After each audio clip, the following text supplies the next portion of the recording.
تقولوا لمن يقتل في سبيل الله أموات بل أحياء ولكن لا تشعرون فلنبلونكم بشيء من الخوف والجوع ونقص من الأموال والأنفس والثمرات وبشر الصابرين الذين إذا أصابتهم مصيبة قالوا إنا لله وإنا إليه راجعون أولئك عليهم صلوات من ربهم ورحمة وأولئك هم المهتدون إن الصفا والمروة من شعائر الله ومن حج البيت أو اعتمر فلا جناح عليه أن يطوف بهما ومن تطوع خيرا فإن الله شاكر عليم. ارشاد رب العزت ہے کہ اے وہ لوگوں جو ایمان لائے ہو، اطمینان ہے، مدد طلب کرو قوت برداشت کے ذریعے، صبر کے ذریعے اور نماز کے ذریعے. یقیناً اللہ ان لوگوں کے ساتھ ہے کہ جو صبر کرنے والے ہیں، جو برداشت کرنے والے ہیں. اور نہیں کہو جو مارا جا رہا خدا کی راہ میں مردہ ہے بلکہ زندہ ہے، لیکن تمہیں شعور نہیں ہے. اور ہم تم سب کو بلاؤں میں مبتلا کریں گے، کچھ خوف سے، کچھ بھوک سے، کچھ مالوں کی کمی سے، جانوں کی کمی سے، پھلوں کی کمی سے. اور بشارت دے دو ان لوگوں کو جو برداشت کی قوت رکھتے، جو صبر کرتے ہیں. یہ وہ لوگ کہ جب ان پر آنے والی کوئی مصیبت آ گئی انہوں نے کہا کہ ہم اللہ کی طرف سے آئے ہیں اور واپس اللہ کی طرف جانے والے ہیں. یہی لوگ ہیں کہ ان پر درود ہے ان کے رب کی طرف سے اور رحمت ہے، اور یہی ہدایت یافتہ ہیں. یقیناً صفا و مروہ خدا کی یاد دلانے والے مقامات میں سے ہے. تو جو حج کرے گھر کا یا طواف یا عمرہ بجا لائے اس کے لیے کوئی حرج نہیں کہ طواف کرے دونوں کا. اور جو خیر کی اطاعت کرے تو اللہ شکریہ ادا کرنے والا اور صاحب علم ہے. جیسا کہ پہلے عرض کیا گیا کہ کمال انسانی ایمان ہے، جس پر کہ حضرت صادق نے فخر فرمایا کہ خداوند عالم نے ہمیں ان لوگوں میں سے قرار دیا جن کو براہ راست خطاب کرتا. اور یہ ایمان صرف ایمان قابل فخر نہیں ہے، بلکہ اصل غرض یہ ہے کہ اس ایمان کے ذریعے سے انسان خود اپنے ہاتھوں سے کس حد تک اپنی اخروی زندگانی کو تیار کرتا. خداوند عالم نے ملائکہ کے سامنے اس شان اور عظمت کے ساتھ انسان کے لیے فرمایا تھا کہ اذا نفخت فیہ من روحی فقعوا لہ ساجدین. جب اس میں اپنی روح پھونک دوں تو اس کے سامنے سجدہ کے لیے گر پڑنا. دیکھنا یہ ہے. اور ایمان اس لحاظ سے ہے کہ اس روح کو کہ جو خدا نے جسے اپنی روح فرمایا، اسے انسان یہاں سے کتنا نورانی بنا کے لے جاتا. یہ انسان کے ایمان کا فائدہ یہ ہے کہ خداوند عالم کے فضل و کرم سے جو چیزیں اور جو مخلوقات ہیں سبھی فیضیاب ہوتی، سبھی لذت اٹھاتی، لیکن انسان کے لیے یہ عظیم ترین فضیلت قرار دی کہ ارشاد ہوا کہ عبدی اتینی اجلو کا مثلی و مثلی. میرے بندے میری اطاعت کر کہ تجھے میں اپنے مثل یا مثل بنا دوں گا. کہ یہ انتہائی اعلیٰ درجے کا انسان کو موقع دیا اس ایمان کے ذریعے کہ تم اپنے اعمال کے ذریعے، خود اپنے ارادے کے ذریعے ایک روح کی دنیا، ایک ارادے کی دنیا، ایک اعمال کی یادوں کی دنیا تیار کرو. یہ تمہارے ارادے کے ساتھ ساتھ ہمیشہ ہمیشہ باقی رہنے والا. لہذا خداوند عالم نے فرمایا کہ میرے بندے میرے اطاعت کر کہ میں تجھے اپنا مثل بنا دوں گا. اس لحاظ سے انسان کی انتہائی عظمت ہے، اور اس عظمت تک پہنچنے کے لیے خداوند عالم نے صبر کو قرار دیا، آرام و سکون، قوت برداشت کہ جذبات کی تیزی نہ ہو، تاکہ جو کمالات کے انسان میں ہیں وہ خود بخود ان کی طرف توجہ ہو. کہ امام جعفر صادق علیہ السلام نے اور دوسری احادیث میں ہے کہ کبھی 70 کمالات بیان کیے گئے ہیں، کبھی 24 کمالات بیان کیے گئے کہ تمام کمالات انسان میں صلاحیت ہے موجود، لیکن کوئی شیعہ نہیں ہے کہ جس میں ایک بھی کمال نہ ہو، اور پھر باقی کمالات کے لیے تم خدا سے تضرعزاری کرو کہ یہ تمام چیزیں کہ جو مادیات کے علاوہ ہیں، کمالات سے تعلق ہے، جن کو پیغمبر نے فرمایا کہ بعثت لأتمم مکارم الاخلاق، میں ان اخلاقیات کو کمال تک پہنچانے کے لیے آیا ہوں۔ یہ ہر ایک الگ لذت ہے۔ جیسے کل گفتگو تھی کہ سخاوت ایک خاص لذت ہے، جو سخاوت نہیں کرتا وہ نہیں جانتا۔ یہ مادی لذت نہیں ہے، بلکہ مادی کے برعکس ہے۔ سخاوت ایک لذت ہے، اسی طریقے سے بااخلاق ہونا ایک لذت ہے، شجاعت ایک لذت ہے، تقوی ایک لذت ہے، عبادت ایک لذت ہے، علم ایک لذت ہے، کہ یہ تمام مختلف قسم کی لذات ہیں، اور یہ سب کی صلاحیت انسان میں موجود ہے۔ صرف یہ ہے کہ صبر کی قوت ہو، برداشت ہو، سکون ہو، کہ انسان متوجہ ہو ان کمالات کی طرف، اور پھر ان کمالات پر عمل کرے، تاکہ یہ کمالات عملی شکل میں انسان کے سامنے حاضر ہوں۔ کہ خیال سخاوت یہ انسان کی فطرت ہے ہر انسان میں، لیکن سخاوت کرنا یہ عملی شکل ہے، کہ جب عملی شکل کرتا انسان پھر اس کی یاد اس کے روح میں باقی رہتی، اور یہ عمل سخاوت یہ خرچ کرنا تو ختم ہو جائے گا، لیکن جو یہ واقعہ ہو چکا، جو سخاوت کر لی، لوگوں کو کھانا کھلایا، غریبوں کی مدد کی، جس حالت میں بھی کیا، یہ روح میں باقی رہتا۔ یہ خود عمل ختم ہو گیا دنیا میں، لیکن خود اس عمل کا اثر روح پر جو باقی ہے یہ باقی رہ گیا، اور یہ جو بقا ہے یہ مادی زندگانی کے بعد ہمیشہ ہمیشہ کی بقا ہے، ہمیشہ ہمیشہ انسان لذت اٹھاتا۔ اس لحاظ سے خداوند عالم نے فرمایا کہ ان دو چیزوں سے مدد حاصل کرو، صبر کے ذریعے سے، صلاۃ کے ذریعے۔ پھر اشارہ کہ ان اللہ مع الصابرین، اللہ صابروں کے ساتھ ہے۔ مشکل امور ہے یہ کہ انسان یہ خیال کرے کہ اللہ صابروں کا ساتھ کیوں کرے۔ اللہ کوئی مادی چیز نہیں ہے کہ صابروں کے ساتھ ہو۔ البتہ یہ تھوڑا سا خیال ہو سکتا، جسے کل بھی شاید عرض کیا تھا، کہ یہ تمام لذتیں کہ جو انسان نے حاصل کی، کہ کائنات کی تخلیق سے پہلے یہ لذتیں کہاں تھیں؟ یہ لذتیں علم خدا میں تھیں۔ لہذا خدا نے فرمایا کہ کنت کنزا مخفیہ، میں ایک خزانہ مخفی تھا، فاحببت ان اعرف، میں نے چاہا کہ میری معرفت ہو، لہذا میں نے خلقت الخلق لے کر عرف، خلق کو خلق کیا، خلائق کو، تاکہ میری معرفت ہو۔ کہ اگر یہ تمام موجودات نہ ہوتے تو یہ جو لذتیں ہم اٹھا رہے ہیں یہ ہمیشہ مخفی رہتی۔ لہذا یہ تمام جلوے خدا کے ہیں۔ پانی کو موجوں سے جو مزہ آتا ہے، یا چڑیا کو چہچہاہٹ سے جو مزہ آتا ہے، یا مچھلی کو تیرنے سے جو مزہ آتا، یہ علم خدا سے پیدا ہوا ہے، ارادے الہی سے پیدا ہوا ہے۔ اگر خدا خلق نہیں کرتا تو یہ چیزیں نہیں ہوتی۔ پھر یہ جلوے الہی ہے، لیکن چھوٹے درجے کا، اپنے صلاحیت کے لحاظ سے۔ ایک چیونٹی کو پرواز کا جلوہ نہیں ہے، اس کو رینگنے کا جلوہ ہے، کیونکہ اس میں صلاحیت وہی ہے۔ ایک پہاڑ کو حرکت کا مزہ نہیں ہے، صرف ایک جگہ پڑے رہنے کا مزہ، چونکہ اس میں صلاحیت اسی حد تک ہے۔ لہذا جس میں جتنی صلاحیت ہے اتنی ہی وہ لذت چکھتا۔ لہذا گلاب کے پھول میں خوشبو کی صلاحیت ہے، خوشبو کا مزہ۔ سب سے زیادہ جو کم صلاحیت موجود ہے وہ انسان میں، کہ وہ دنیاوی اعتبار سے بھی تمام لذتوں کو چکھ سکتا، اور ان کمالات کی بھی تمام لذتوں کو چکھ سکتا۔ اور یہ لذتیں کہ جو ہمیشہ رہنے والی، یہ بھی اس میں صلاحیت موجود ہے۔ اگر یہ ہم خیال کریں کہ یہ سب جلوے الہی ہے، تو ہم سمجھ سکتے ہیں کہ قوت برداشت کے وقت انسان کو جو خیالات اچھے آتے، خدائی خیالات آتے، یا اپنے لذت کے خیالات ہیں۔ جیسے آرام کے ساتھ اخلاق کا خیال آیا، اگر جلدی بازی میں مہمان آیا، ہو سکتا ہے اخلاق کا خیال نہ آئے، اس کے ساتھ توجہ نہ کر سکے، مہمان نوازی نہ کر سکے، اس کے خاطر مدارات نہ کر سکے۔ اس لحاظ سے ہو سکتا ہے کہ ہم سمجھیں کہ ان اللہ مع الصابرین کا کیا مطلب ہے، کہ خدا مدد کرنے والا ان لوگوں کے لیے کہ جو صبر و برداشت کرنے والے۔ مثلا اہل بیت کے ساتھ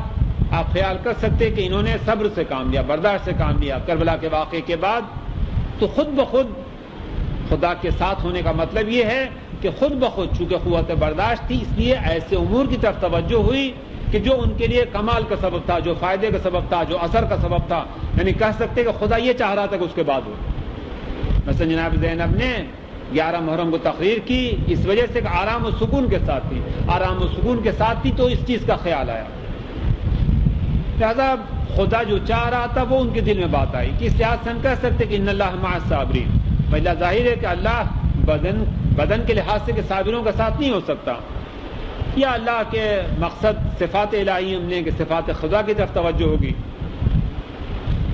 پھر ارشاد ہوتا کہ لا تقولوا لمن يقتل فی سبیل اللہ اموات، اور وہ لوگ کہ جو خدا کی راہ میں مارے جا رہے ہیں انہیں مردہ نہ کہو. یہ بھی تھوڑا مشکلات امور میں سے ہے. آقا شہید مرحوم نے ایک جملہ کہا تھا، اور پھر یہ نماز میت کے سلسلے میں چند باتیں انسان خیال کر سکتا کہ انہوں نے یہ کہا تھا کہ ہو سکتا ہے کہ کسی شخص کا مثلا تمہارے باپ تمہاری زندگانی میں اتنی مدد نہ کر سکتا ہو کہ جتنا مرنے کے بعد مدد کر سکتا ہو. میں یہ مثال تھوڑا عرض کروں کہ خدا کی راہ میں مثلا ایک شخص چاہتا اپنے محلے میں گاؤں میں ایک مسجد تعمیر کرنا، شوق ہے اسے کہ خدا کی عبادت کے لحاظ سے اگر مسجد تعمیر ہو جائے، لوگ جمع ہوں گے، نماز پڑھیں گے، ساتھ درس ہوگا، اخلاقیات ہوں گی، بہتری کا سبب ہوگا. اس درمیان میں اگر وہ مر جائے، چونکہ اس کا یہ جذبہ تھا اور بدنی لحاظ سے وہ مر جاتا، یعنی اس کا اب یہ نظام تو ختم ہو گیا کہ اس جذبے کی وجہ سے اپنے پیر کے ذریعے حرکت کر کے وہ کسی گھر جاتا اور اس سے کہتا کہ مسجد بنا رہا ہوں تم مدد کرو.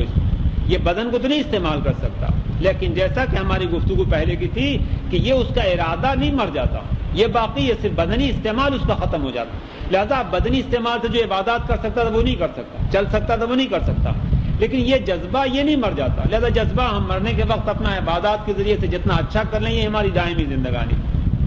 اس لحاظ سے میرا خیال ہوا کہ فرض کیے کہ وہ مسجد بنانا چاہ رہا تھا اور چاہ رہا تھا گاؤں کے ہر آدمی سے کہے کہ مدد کرو.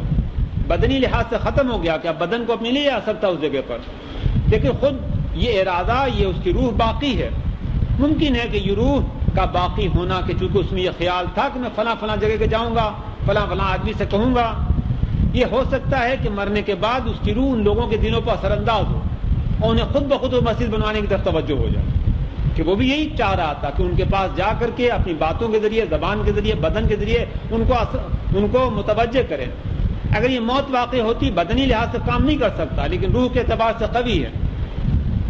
اس لحاظ سے انہوں نے آقا شہید نے کہا تھا کہ باپ تمہارا ہو سکتا ہے تمہارے مرنے کے بعد زیادہ مدد کر سکتا ہوں، کہ مثلا جس افسر کے پاس، جس آدمی کے پاس تمہارا کام ہے، اگر روح اس کی قابل ہے، قوی ہے، ہو سکتا ہے اس کے دل میں یہ بات ڈال دے کہ تمہارا کام کر دے. یہ چند باتیں اس لحاظ سے خیال آئیں کہ یہ نظام کہ انسان کا نفس دوسرے کو متاثر کر سکتا، حیات نہ ہو، بدن نہ ہو. اگر بدن ہو تو معلوم ہے کہ میرے دل میں خیالات ہے، میں آپ کی خدمت میں پہنچتا اور اپنے خیالات کو آپ کی طرف منتقل کرتا کہ تاکہ آپ اس خیالات کو قبول کریں. لیکن یہ بغیر بدن کے بھی کام ہو سکتا، اور اگر بغیر بدن کے کام ہو سکتا ہے تو یہ ہماری تمام گفتگو ہے کہ بدن کا نظام نہ ہوگا پھر بھی وہ چیز موجود ہے کہ جو ہمارے لیے ہمیشہ ہمیشہ وجود کا سبب. جیسا نماز جنازہ کی بھی مصلحت یہ ہو سکتی کہ وہ مردہ ہے، اب اس کو کیا خبر ہے، لیکن یہ ممکن ہے کہ ایک نظام ایسا موجود ہے کہ وہ مرنے والا، یہ جو نماز پڑھنے والے کھڑے ہوئے ہیں، اور ظاہر ہے کہ یہ نماز نہیں ہے، صرف اس کے لیے دعا ہے. کیا ممکن ہے کہ وہ مرنے کے بعد ابھی بدن اس کا نہیں ہے، یہ جو لوگ پڑھ رہے ہیں اس کا کان نہیں کہ سن رہا ہو، آنکھیں نہیں کہ دیکھ رہا ہو کون پڑھنے والا ہے، لیکن ایک نظام قلبی ممکن ہے کہ اگر یہ لوگ توجہ کے ساتھ اس کی نماز پڑھ رہے ہیں تو وہ چیز اس کی باقی، جیسے ابھی میں نے عرض کیا کہ ایک چیز ہے کہ جو مرنے کے بعد باقی رہتی، وہ چیز اگر باقی ہے، ہو سکتا ہے کہ پڑھنے والے اگر دل سے توجہ کر کے نماز پڑھیں. مثلا پہلے انسان اشہد ان لا الہ الا اللہ پڑھتا، دوسرے میں صلوات پڑھتا، تیسرے میں عام مومنین کے لیے مغفرت کی دعا کرتا، اور چوتھی تکبیر کے بعد ہے کہ خاص اس میت کے لیے دعا کرتا. اگر توجہ کے ساتھ انسان دعا کرے ہو سکتا ہے کہ اس کی وہ زندگانی کہ جو بدن کے بعد شروع ہوتی ہے وہ متاثر ہو. اور اسی لحاظ سے جو تلقینیں اس قدر بار بار پڑھی جاتی ہیں، غسل کے بعد تلقین، کفن کے بعد تلقین، قبر میں لٹانے کے بعد تلقین، قبر بند کرنے کے بعد تلقین، جب لوگ چلے جاتے تب تلقین. پہلا یہ ایسا نہیں ہو سکتا کہ یہ یوں ہی سب کام کر دیے گئے ہوں. یہ امور عاقل لوگوں نے، انبیاء نے، اوصیاء نے وحی کے ذریعے سے بیان کیا، یوں ہی نہیں ہو سکتا. اس لحاظ سے یہ ایک انسان کی شخصیت ہے کہ جو بدنی نظام کے بعد بھی باقی رہنے والی ہے. پہلا یہ عقلی کام نہیں ہے کہ جو انبیاء نے بیان کیا کہ مرنے کے بعد سے ہم اس کو تلقین پڑھتے ہیں. اور بلکہ بازو ہلا ہلا کر کے پڑھتے، جبکہ معلوم ہے کہ کان سے وہ نہیں سن سکتا، اور عربی وہ بالکل نہیں جانتا، مرنے والا چائنی ہے، انگریز ہے، اردو زبان ہے، ہندی زبان ہے، بنگالی زبان ہے، نہیں سمجھتا یہ، لیکن پھر بھی ہم عربی میں کہتے ہیں۔ میں لوگوں کو متوجہ کیا تھا کہ یہ نماز جنازہ تلقین پڑھنا، اس کے لیے یہ کرایہ کہ آدمی دیکھ کر کے یوں ہی نہیں پڑھوانا چاہیے، چونکہ اب بدن سے تعلق نہیں کہ وہ جیسے ہی چاہ پڑھ دے اس کے سمجھ میں آ جائے گا، بلکہ ضرور یہ قلب سے متوجہ ہونا ہے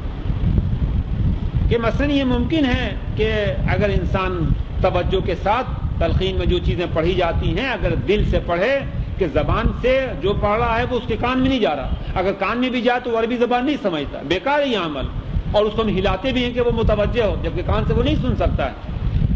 لیکن عربی زبانیں پڑھتے اگر دل متوجہ ہے کہ پڑھنے والا بھی دل سے پڑھ رہا ہے، پھر دل جب دل کو متاثر کر سکتا ہے، جیسے وہ میں نے مسجد کی مثال عرض کی تھی کہ مرنے والا مر گیا لیکن جو وہ اس کا خیال تھا کہ لوگوں کے پاس جائے گا، لہذا ہو سکتا ہے کہ ان کو خود بخود یہ خیال آ جائے، اور ایسا ہماری زندگانی میں ہوتا رہتا ہے کہ مثلا کوئی آنے والا ہے، وہ چونکہ وہ نیت کر کے چل رہا ہے مجھ سے ملنے کے لیے، اس کو بھی خیال ہے، مجھے بھی اس کا خیال آنے لگتا، تھوڑی دیر میں وہ آ جاتا۔ لہذا ایک نظام ہے انسان کے وجود کا کہ جو اس بدن کے علاوہ وجود ہے، کہ اللہ کیا وجہ ہوتی ہے، خط مثلا خواب دیکھ لیتا کہ فلاں آیا اور اس روز کا خط آ جاتا، یا اکثر ہوتا ہے کہ کئی مہینے سے کوئی نہیں آیا ہے، اچانک آج آپ کو خیال آیا اس کا اور اسی روز وہ آ گیا۔ یہ اتفاقات نہیں ہے، دنیا میں کوئی چیز اتفاقی نہیں ہے، کوئی چیز ایکسیڈنٹل نہیں ہے، بغیر نظام کی کوئی چیز نہیں ہے۔ معلوم ہے کہ ہمارا وجود صرف ایک بدنی وجود نہیں ہے، بلکہ اس کے علاوہ ایک اور وجود ہے کہ جو اثر انداز ہوتا۔ اس لحاظ سے تھوڑا یہ اصل میں کئی دفعہ اس بات کو عرض کیا کہ جو یہ روحانی کام ہم انجام دیتے ہیں، جو عبادات ہیں، اس کے لیے خدا نے فرمایا ہے کہ آخرت میں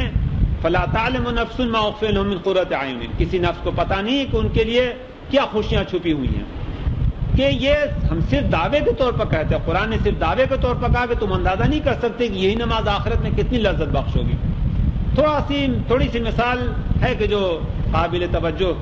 آپ خیال کر سکتے کہ مثلا گھر کے بعض افراد اور شہر میں ہیں کہ ہم خط کا انتظار کرتے، کبھی ایسا ہوتا کہ خواب میں دیکھتے، اگر اسی کو کہ جو گھر سے باہر ہے خواب میں دیکھتے اور آنکھ کھلتی کہ ابھی اس سے ملاقات ہوئی تھی، یہ ملاقات سے جب انسان بیدار ہوتا اور یاد آتا کہ ابھی ملاقات ہوئی تھی اپنے بچے سے، اپنے بھائی سے، اپنے بزرگ سے، یہ ملاقات لذت بخش معلوم ہوتی۔ لیکن اگر دن میں بیٹھے بیٹھے اس کا خیال کیجئے جو ملک سے باہر ہے، اتنی لذت بخش نہیں ہوگی۔ یہی حال مردوں کا بھی ہے کہ مردے جو گزر چکے ہیں ان کو آپ خیال کیجئے، خیال کرنے میں اتنے مزہ نہیں معلوم ہوا، لیکن رات کو اگر خواب میں دیکھ دیجیے کہ اس سے ملاقات ہوئی ہے، یہ زیادہ لذت بخش ہے، جبکہ خواب میں اس سے ملاقات ہونا اور دن کو دیکھنا دونوں صرف خیال ہے،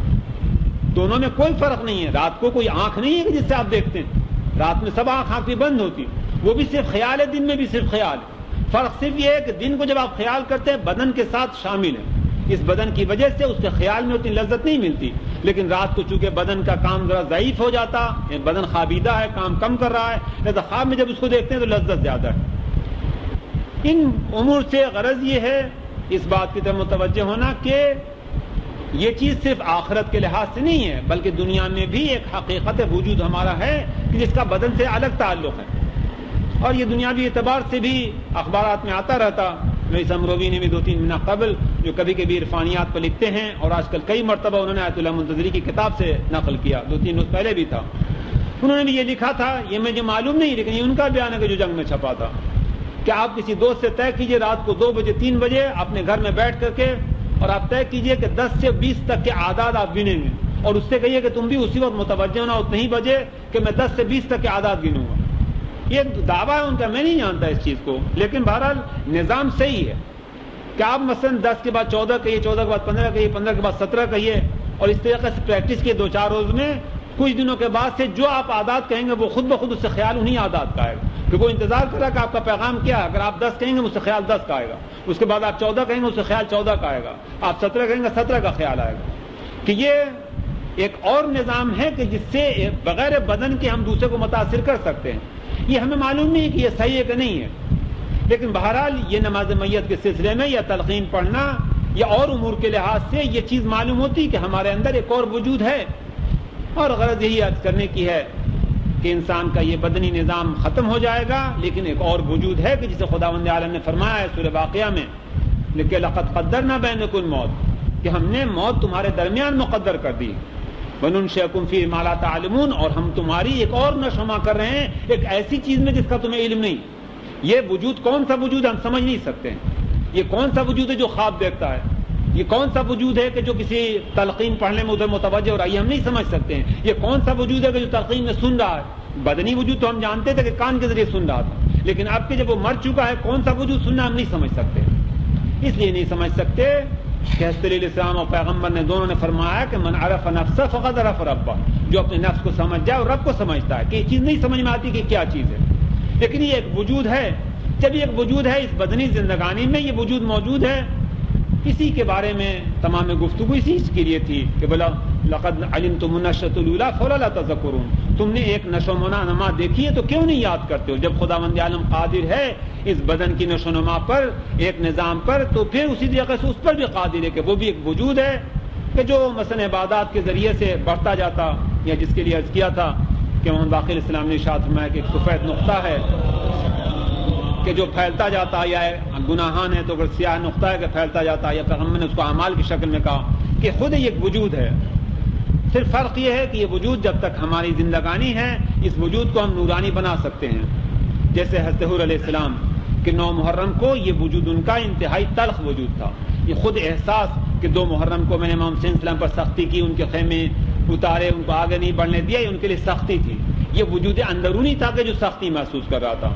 کہ شام کو ان کے دوست نے دیکھا تو کہا کہ حور اگر کوئی مجھ سے پوچھتا کہ کوفے میں سب سے زیادہ بہادر کون ہے تو میں تمہارا نام لیتا، لیکن یہ تمہاری کیا حالت ہو رہی ہے؟ کہ یہ وجود روحانی تھا، یہ وجود اندرونی تھا کہ جو تلخی محسوس کر رہا تھا، جو اپنے آپ کو جہنم میں محسوس کر رہا تھا۔ خود یہ تلخی تھی جو جہنم تھی، یہ خیال کہ میں نے خیمے لگوائے ہیں، میری وجہ سے امام حسین پہ یہ مصیبتیں ہیں، میری وجہ سے یہ تمام حالات بدلیں، خود یہ اندرونی خیال تھا کہ جو جہنم معلوم ہو رہا تھا۔ یہ اس اندرونی وجود کو انہوں نے 24 گھنٹے میں بدل دیا، توبہ کیا، اور درجہ شہادت پر جب فائز ہوئے خوش دنیا سے جا رہے ہیں کہ میں نے اپنے آپ کو نثار کر دیا، اپنے آپ کو فدا کر دیا۔ بدنی لحاظ سے فرق نہیں ہے، بدن وہ بدن تھا جو کل تھا وہ آج ہے، لیکن یہ اندرونی کیفیت کے لحاظ سے توبہ کے ذریعے سے، اس عمل کے ذریعے سے یہ اندرونی کیفیت کو اپنے بدل دیا امام نے، کہ امام حسین السلام کے پاس جب آئے اور توبہ کیا اور قبول کیا، اس وجہ سے یہ کیفیت میں تبدیلی پیدا ہوئی۔ لہذا یہ چیز ہے کہ جو حر نے بدل دیا تھا کہ وہ ہمارے اختیار میں ہے، اور شاید یہ جو مشہور جملہ ہے کہ کل یوم روز عاشورہ و کل ارض کربلا، اس لحاظ سے ہو کہ یہ ہمارے اختیار میں ہے، جب حر علیہ السلام کے اختیار میں ہے کہ اس اپنے اندرونی وجود کو 24 گھنٹے میں بدل سکتے ہیں۔ بدنی لحاظ سے کوئی تبدیلی نہیں کی، صحت بہتر نہیں ہو گئی، اندرونی لحاظ سے اپنے کو بدل دیا۔ لہذا دونوں اعتبار سے اگر کسی کو اپنے گناہان کی شدت کا احساس ہے تو بھی یہ عاشور کی مثال اس کے لیے ہو سکتی ہے کہ ایک دن میں اپنے اس گناہان کے وجود کو کتنا بدل سکتا ہے۔ اگر عبادات کی زیادتی کا خیال ہو کہ عبادات میری زیادہ ہیں، پھر بھی امام حسین السلام سے سبق لے سکتا کہ اتنی کثرت عبادات کے بعد ایک رات انہوں نے مہلت لی اور اپنی عبادات کو اضافہ کیا، کہ یہ ہمارا وجود ابھی سے ہمارا وجود ہے۔ یہ صرف فرق یہ ہے کہ جب تک ہماری بدنی زندگانی موجود ہے اسے ہم زیادہ سے زیادہ تبدیل کر سکتے ہیں۔ کہ حضور کی مثال اسی لیے عرض کی کہ حضور نے اس کو بدل دیا، پہلے خراب تھا، ایک اذیت والا تھا، اور پھر خوشگوار کر دیا۔ ایسی جن لوگوں نے امام حسین السلام کے ساتھ شب عاشور رات بھر عبادت کی، یہ عبادت کرنے کے بعد پہلے سے یہ اپنی روح بہتر تھی، ایلیویٹڈ تھی، زیادہ نورانی محسوس کر رہے تھے، زیادہ عظمت محسوس کر رہے تھے۔ لہذا یہ زندگانی جب تک کہ ہے اسے ہم بہتر سے بہتر بنا سکتے، کہ احادیث میں اسی لیے کثرت کے ساتھ آیا کہ طول حیات خوش قسمتی انسان کی اور توفیق اطاعت ہو، کہ خوش قسمتی انسان کی کہ طول حیات ملے اور توفیق اطاعت ہو کہ عمل خیر کرنے کی توفیق عنایت ہو۔ یا امام زین العابدین علیہ السلام نے اس کو واضح طور سے بیان کیا، واضح طور سے انہوں نے بیان کیا کہ امرنی ما کان عمری بذلۃ فی طاعت، خداوندہ مجھے عمر دے، عمر کی زیادتی دے جب تک کہ عمر تیری اطاعت میں خرچ ہو رہی، یعنی جب تک کہ تیری تو یہ بیان ان دونوں بیانات سے زیادہ شاندار ہے کہ انسان اس کو نورانی بنا رہا ہے یا اپنی برائیوں کو ٹھیک کر رہا ہے، یہ واضح سی بات، لیکن امام زین العابدین اسلام نے اس کو اور رنگ دے دیا اور خداوند عالم کے سامنے اس حقیقت کو بھی بیان کیا کہ اپنے نفس میں انقلاب انسان لا سکتا، اس کو کمال تک پہنچا سکتا، اور اسے دعا بھی کر دیا، اپنے اختیار سے ہی باہر کر دیا کہ خدا سے دعا کرتے ہیں کہ خداوندہ امرنی ما کان عمری بذلۃ فی طاعت، خداوندہ مجھے عمر دے جب تک یہ عمر میری تیری اطاعت میں خرچ ہو رہی ہو. غرض کیا ہے کہ اس اندرونی وجود کو میں اپنے اس کو نورانی کر رہا ہوں کہ جتنا اطاعت کا مطلب یہ ہے کہ میں نورانی ہوتا جائے گا. ظاہر ہے کہ آج اگر ہماری موت واقع ہو تو جو ہمارے عبادات ہیں، جو کمالات ہیں، جو خیر ہے اسی حد تک ہم جانے والے ہیں. لیکن اگر ایک رات اور عبادت کا موقع ملتا، اگر ایک رات اور انسان عبادت کر کے دوسرے دن مرے تو اس میں اضافہ ہو جائے گا. لہذا غرض وہی ہے کہ یہ جب تک ہمارے اختیار میں ہے، یہ ہمارا وجود روحانی، وجود قلبی، وجود نفسی، جو بھی نام دیے جائیں کہ نام دینے سے سمجھ میں نہیں آ سکتا. ایمان نے کہا کہ من عرف نفسہ فقد عرف ربہ، اس کو سمجھنا آسان نہیں ہے. کثرت کے ساتھ احادیث ہیں. ایک کتاب میں ایک رسالہ دیکھا تھا کہ جس میں اسے لکھا تھا ایک اور کتاب کا حوالہ کہ اس میں نفس کے اوپر بہت سی احادیث ہیں، جس میں سے 8-10 حدیثیں یہاں نقل کی تھیں. کبھی حدیث میں تھا کہ جتنا زیادہ انسان دین میں آگے بڑھتا جائے گا اتنا زیادہ اس اپنے نفس کی فکر میں ہو جائے گا. میں نفس کا لفظ نہیں عرض کر رہا تھا اس لحاظ سے کہ لفظ انسان کے لیے مشکل کا سبب ہوتا ہے، اس لیے میں جہاں تک خود سمجھ سکا یہ اندرونی دنیا میں عرض کر رہا تھا. یہ غرض یہ ہے کہ جتنا زیادہ انسان دین میں زیادہ آگے بڑھتا جائے گا اتنا زیادہ اس اپنے اندرونی وجود کی فکر میں بڑھتا جائے گا. کبھی پیغمبر نے ارشاد فرمایا کہ نفس ضالۃ المومن، نفس انسانی مومن کا ایک بھٹکا ہوا جانور ہے. کبھی قرآن مجید میں ہے کہ علیکم بانفسکم لا یضرکم من ضل اذا اهتدیتم، تمہارے پر فرض صرف تمہارا یہ اندرونی دنیا، صرف اس کے چکر میں پڑو کہ یہ کیسی ہے. پورے کی طریقے سے خیال کرو کہ یہ بھی جہنمی ہے جنتی.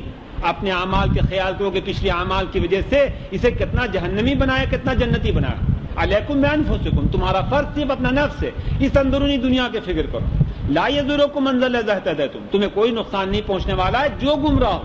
اذا اهتدیتم، اگر تم ہدایت یافتہ ہو جب کوئی پرواہ نہیں ہے. کہتا ہے امام ذو العابدین کسی چیز کو بہترین انداز میں کہ دونوں حیثیتوں کو جمع کر دیا کہ خداوندہ تو بہتر جانتا ہے کہ میں کیا کرنے والا ہوں. کیا اچھی بات ہے مثلا حضرت حور کے لحاظ سے کہ حضرت حور کے لیے امام ذو العابدین کی دعا کتنی قیمتی دعا تھی کہ خداوندہ مجھے ایک دن کی زندگانی اور دے دے. حور کو نہیں معلوم تھا کہ ایک دن کی زندگانی میں وہ خود کیا کرنے والے. 8 تاریخ کو کسی حادثے میں مر جاتے، کوئی حادثہ ہو جاتا، کوئی واقعہ ہو جاتا، مر جاتے. انہیں خود پتہ نہیں تھا کہ ایک دن ان کے لیے کیا قیمتی ہو سکتا. لہذا انسان کے لیے نہیں معلوم ہے کہ توبہ کرنے کے لیے ایک دن اس کے لیے کتنا قیمتی ہے کہ کل یوم عاشورا و کل ارض کربلا، ہر روز عاشورا اور ہر دن کربلا. کہ ایک طرف امام حسین ہے کہ جو سردار جوانان جنت ہوں، ایک دن کا موقع حاصل کرتے ہیں کہ عبادت میں اضافہ کر سکتے، اور ایک دن حضرت حور کے لیے ہے کہ جو اس بستی میں اپنے آپ کو محسوس کریں. اور 24 گھنٹے میں اس اپنے اندرونی دل کو اتنا بدلا کہ امام جعفر صادق علیہ السلام کا کبھی بیان اصحاب حسینی کے لیے کہ بے ابی انتم قوم. اور مجھے تعجب ہوتا خاص اس لحاظ سے کہ خداوند عالم کی مصلحتوں سے سب کام ہوتا کہ تمام شہدائے کربلا حتیٰ کہ اعزا، حتیٰ کہ علی اکبر و قاسم اور محمد، کسی کی لاش نہیں کہ کدھر ہے، سب مکس ہو گئے، ایک ساتھ دفن کر دیے گئے. خداوند عالم کیا اہتمام ہے کہ حور کے خاص طور سے انتظام کیا کہ ان کے مزار الگ. میرا خیال ہے کہ وجہ صرف یہ بات کہ خداوند عالم چاہتا تھا کہ باقی شہداء سب کے سب ہمارے لیے مثال نہیں ہے، اگر مثال ہے تو مجموعاً مثال ہے، لیکن حور خاص مثال کہ جو ہمیشہ ہمیشہ کے لیے انسان کے لیے متوجہ ہونے کا سبب ہو کہ یہ اندرونی دنیا اپنی یہ تم اپنی بناؤ کہ خطرناک ترین مسئلہ ہے. اگر آج میں مر گیا، میں جتنا بھی چاہوں کہ اس میں بال برابر اضافہ کر سکوں نہیں کر سکا. میرے بال بچے کتنے دعا کریں گے، کتنا استغفار کریں گے، کتنا سورہ فاتحہ پڑھیں گے. وہ سورہ فاتحہ بھی ہونٹ سے پڑھیں گے، کوئی دل سے نہیں پڑھے گا. لہذا انسان کے لیے نہیں آگے کوئی بڑھانے والا. لہذا حضرت حور کی قبر کا مصلحت ہونا کہ الگ باقی رہے، خاص طور سے اس لحاظ سے ہو سکتا ہے کہ انسان متوجہ ہو کہ اپنے یہ اندرونی دل کو ایک 24 گھنٹے میں اس قدر بدل سکتا ہے. لہذا امام فرماتے کہ امرنی ما کان عمری بذلۃ فی طاعتک، خداوندہ مجھے عمر دے جب تک یہ عمر تیرے اطاعت میں خرچ ہو رہا ہو. اطاعت کا مطلب یہ ہے کہ جب تک یہ نورانیت میں اضافہ کر سکتا میں. وَإِذَا كَانَ عمری مرتن للشیطان، اور اگر میری عمر مجھے خود معلوم نہیں کہ میں کل کیا کرنے والا ہوں. بقول آقا شہید مرحوم کے کہ تم لوگ امتی جتنا عمر تمہاری بڑھتی جاتی تم متقی و پرہیزگار تر ہوتے جاتے، اور ہم مولوی پہلے متقی ہوتے، جتنا عمر بڑھتی جاتی ہم زیادہ دنیا دار ہوتے جاتے. اس لیے پتہ نہیں انسان کے لیے کہ کل کیا کرنے والا ہے، کون سی کل دنیا کی لالچ آئے گی کہ جس کی وجہ سے انسان سارا دین ایمان بھول جائے. ہو سکتا ہے معمولی چیز کی فتح خانہ مز بے چادری، ہو سکتا ہے کہ ہم محفوظ ہو، معلوم نہیں۔ لہذا امام حسن العابدین اسلام فرماتے ہیں کہ معلوم نہیں۔ ہم اور آپ اگر یہ بات کریں تو صحیح ہے کہ ہمیں معلوم نہیں کہ کل کیا حالات آئیں گے کہ میں اپنا دین فروخت کر دوں گا۔ یہ اصول ہے کہ حضرت خدا سے دعا فرماتے ہیں کہ اذا کان عمری بذلتن فی طاعتک، جب کہ میری عمر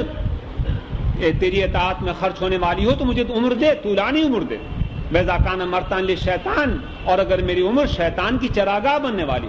شیطان کی چراگاہ کا مطلب یہ ہے کہ اندرونی دنیا میں یہ خراب ہونے والی، فَاقْبِضْنِي قَبْلَ أَن يَسْبِقَ مَقْتُكَ عَلَيَّ،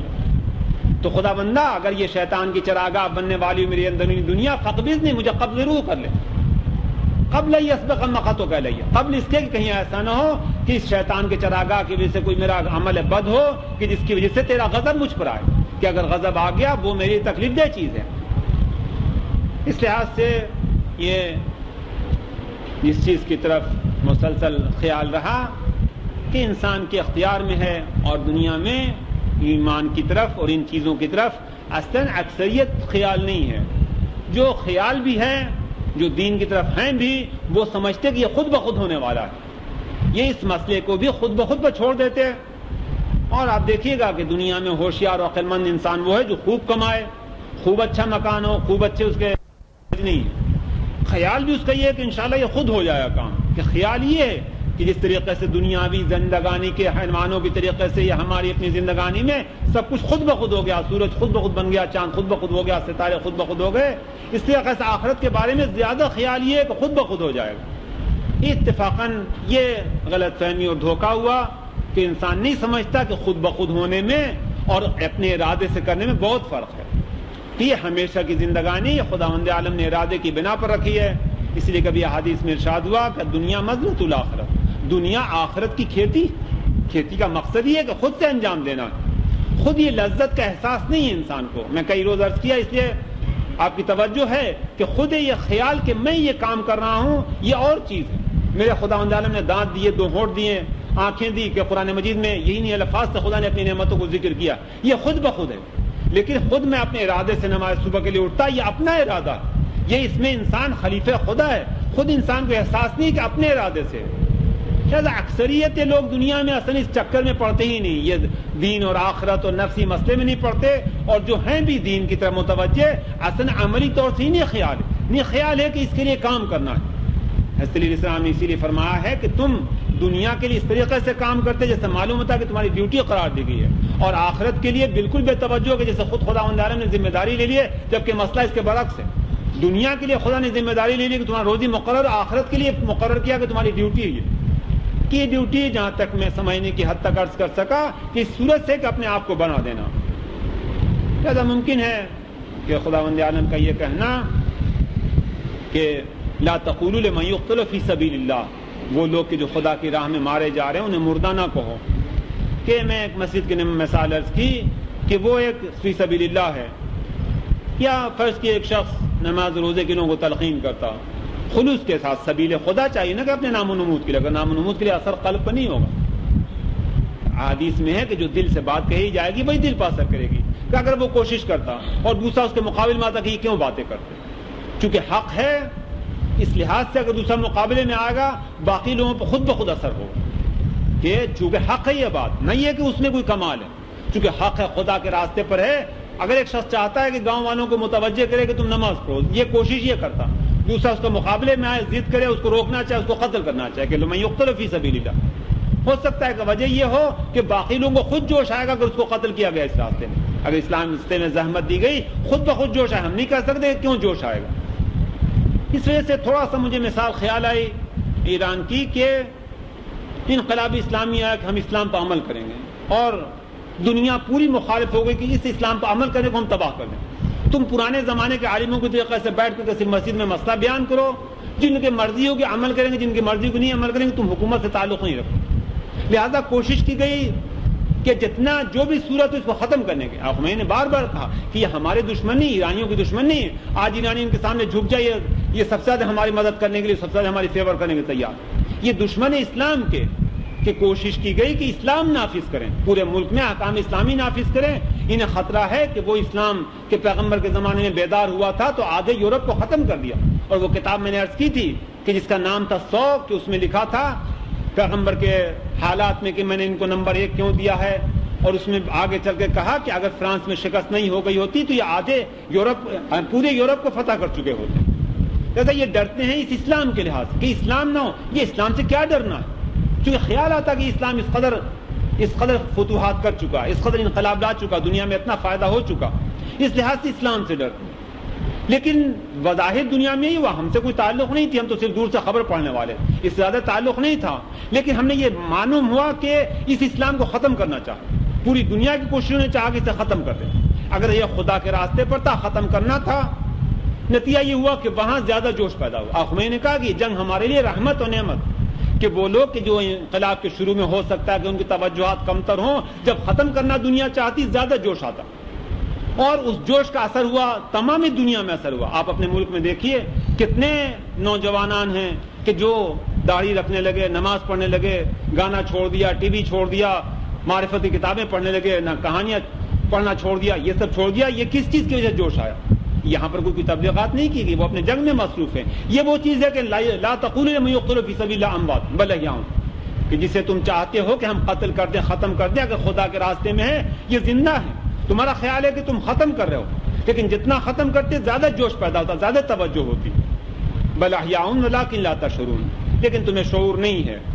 ایسی مصائب کے سلسلے میں بھی میں نے خیال کیا تھا کہ مثلاً حضرت عباس کی غرض یہ تھی کہ امام حسین علیہ السلام کی حفاظت کرنی ہے،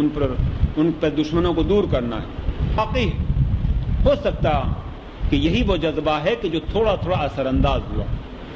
کہ مدت لگی، 50-60 سال کا عرصہ لگا. یہ 50-60 سال کوئی خاص چیز نہیں ہے. موسیٰ علیہ السلام کو کامیاب ہونے میں 100 سال لگا تھا، ابراہیم کو 100 سال لگ گیا تھا، پیغمبر کو 13 سال لگ گیا، اور 10 سال پھر مدینے میں. لہذا وقت کی کوئی بات نہیں، لیکن یہ تھوڑا تھوڑا ہو سکتا ہے کہ اثر انداز، کہ جب تک امام حسین زندہ تھے، امام حسن زندہ تھے، علی علیہ السلام کی کوشش تھی، لوگ بنی امیہ کے خلاف نہیں. لیکن کیا چیز تھی؟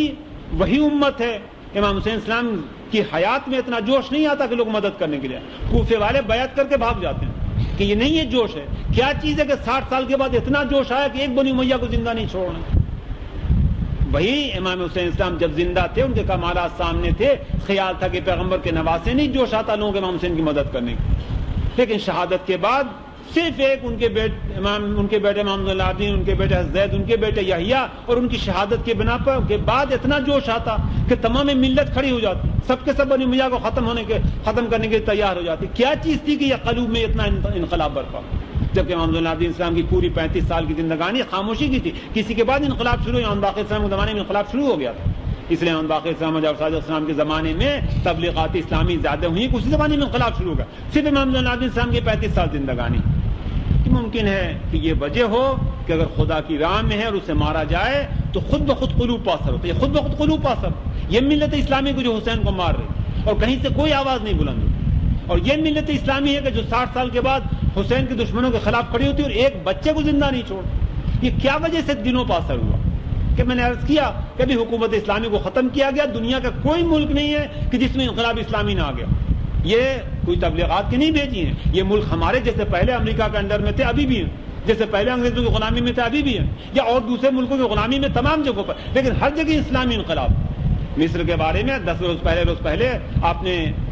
خبر پڑھی ہوگی کہ وہاں تمام مسجدوں کو مسجد گورنمنٹ کنٹرول میں لینا چاہ رہی ہے، چونکہ ہر جگہ نوجوانوں نے اسلامی تنظیم بنائی. اسلامی تنظیم کا مصر سے کیا تعلق ہے؟ مصر بے حیائی کا مرکز. اتنی بے حیائی ہے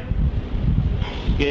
ایک تفسیر میں ڈپٹی نذیر احمد کی تفسیر ہے، یہ والد اس سے حوالے نقل کرتے تو اس میں دیکھا مجھے عجیب معلوم ہوا کہ اس قدر بے حیائی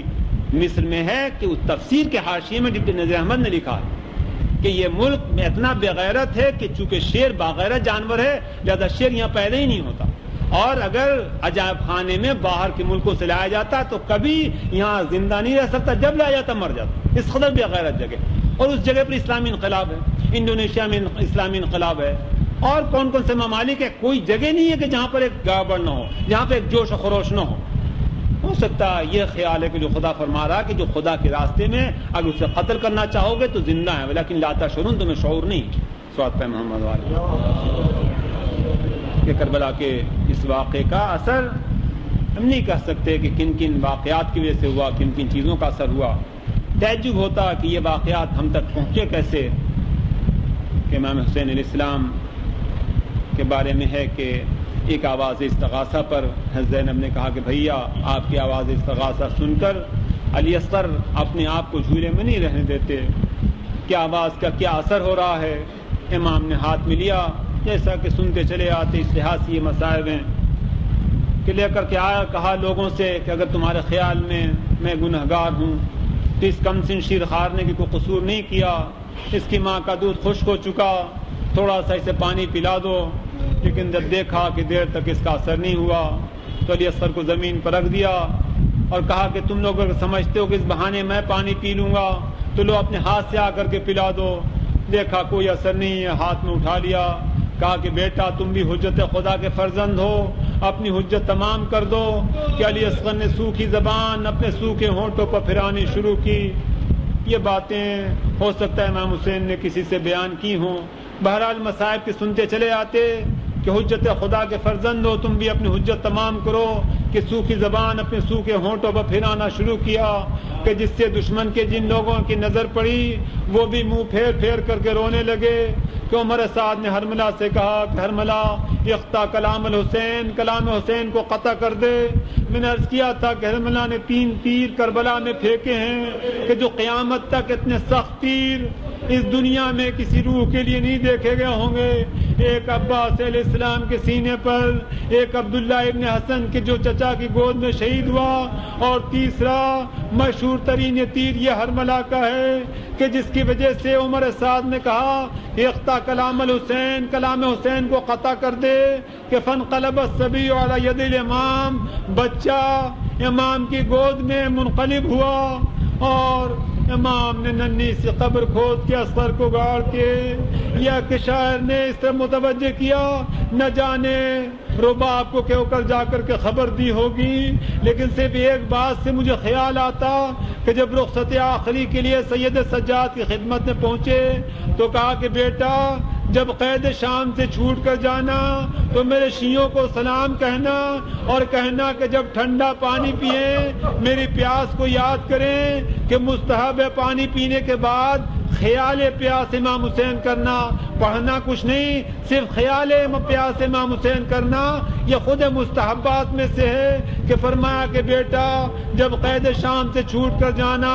میرے شیعوں کو سلام کہنا اور کہنا کہ جب ٹھنڈا پانی پئیں میری پیاس کو یاد کریں، اور جب کسی مظلوم کی مظلومیت کا حال سنیں تو میری مظلومیت کو یاد کریں کہ میں کس طرح سے مدد مانگ رہا تھا لیکن کوئی میری مدد کے لیے نہیں آتا۔ اس مقام پر مجھے شبہ ہوتا کہ امام آپ کے لیے پیاس اتنی سخت ہو گئی تھی کہ آپ شیعوں سے خواہش کریں، یہ آپ کی اپنی پیاس تھی کہ جس کی وجہ سے آپ نے یہ پیغام دیا تھا، یا 2 زخم تھے جو آپ کے قلب مبارک پر 2 پیاس کے اثر سے، 2 سوکھی زبانوں کے اثر سے آپ کے دل پر اثر تھا۔ ایک علی اکبر کی سوکھی زبان جو اپنے منہ میں لے کر کے دیکھی کہ بیٹے نے تھوڑا پانی مانگا تھا کہ بابا اگر پانی مل جائے تو میں ان لوگوں کو بتاؤں کہ بنی ہاشم کیوں کر لڑتے ہیں، کہیں ایسا تو نہیں ہے کہ اس سوکھی زبان کا آپ کے قلب پر اثر تھا کہ میں علی اکبر کی شبیہ رسول کی یہ خواہش پوری نہ کر سکا۔ اور جب دشمن کا یہ حال کہا جاتا کہ منہ پھیر پھیر کر رونے لگے تو مولا علی اصغر کی سوکھی زبان کا آپ کے قلب مبارک پر کیا اثر ہوگا، شاید شہادت کے وقت تک آپ اس منظر کو نہ بھولے ہوں کہ علی اصغر کی سوکھی زبان ان کے ہونٹوں پر پھرائی جا رہی تھی۔ شاید سید سجاد سے آپ ظاہر طور سے نہ کہنا چاہتے ہوں کہ بھائیوں کا غم اس کے لیے ضرورت سے زیادہ نہ ہو کہ سختی میں تھے، بیمار تھے، اور اس طریقے سے اپنی پیاس کہہ کر کے یاد کیا۔ رباب کے بارے میں سنا کہ جناب زینب ان سے جب کہتی سائے میں جانے کے لیے تو وہ یاد کرتی حسین کے لاشے کو، علی اصغر کے لاشے کو کہ ہم دونوں کا لاشا دھوپ میں چھوڑ کر آئے ہیں، میں کیوں کر سائے میں آرام کرنے کے لیے۔